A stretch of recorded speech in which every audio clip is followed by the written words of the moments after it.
Hello. तर आज बबड्याच्या आत्या गावाला जायला निघाली होती, कारण सृष्टीची शाळा बुडत होती. त्यामुळे त्या काही राहिल्या नाही. बड्डे झाला आणि त्या लगेचच जायला निघाल्या. आणि बबड्या त्यांच्यासोबत जायला निघाला. तो तर मला म्हणत होता की माझी बॅग वगैरे भर मम्मा, मला पण जायचे, माझे कपडे भर.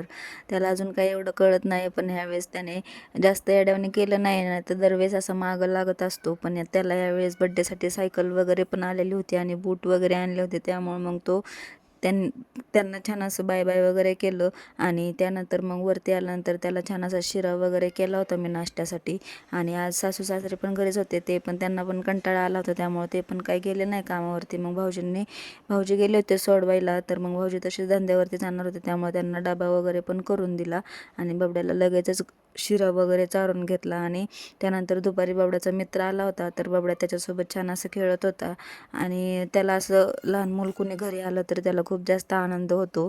आणि त्यानंतर मग संध्याकाळी 5-6 वाजता खाली गेलो फिरायला, तर छान असं सूर्य म्हणजे मावळायला लागला होता. आणि बाहेर आल्यानंतर बबड्याला खूप खुश होतं. बबड्या खूप छान म्हणजे खेळतो बाहेर. त्यानंतर मग बबड्याचे काका आले, आणि बबड्याचे काका आले म्हटल्यावरती राऊंड तर झालाच पाहिजे ना, आणि तो तसा सोडत पण नाही राऊंड घेतल्याशिवाय. मग त्याला छान असा राऊंड वगैरे मारून आणला. ते निघाले होते काकांना आणण्यासाठी कामावरती. मग बबड्याला जाता जाता राऊंड वगैरे मारला. त्यानंतर मग बबड्याचे आजी बाबा आले, तर बबड्या त्यांना घ्यायला असा पळतच गेला. त्यानंतर मी संध्याकाळी दुसऱ्या दिवशीची भाजीची तयारी करत होते, वाटाणा वगैरे सोलून ठेवत होते. आणि बबड्या असं मध्ये मध्ये करत होता, वाटाणे वगैरे सोलू लागत होता मला पण. तर चला, असा होता आजचा दिवस. लाईक, शेअर, फॉलो करायला विसरू नका. बाय.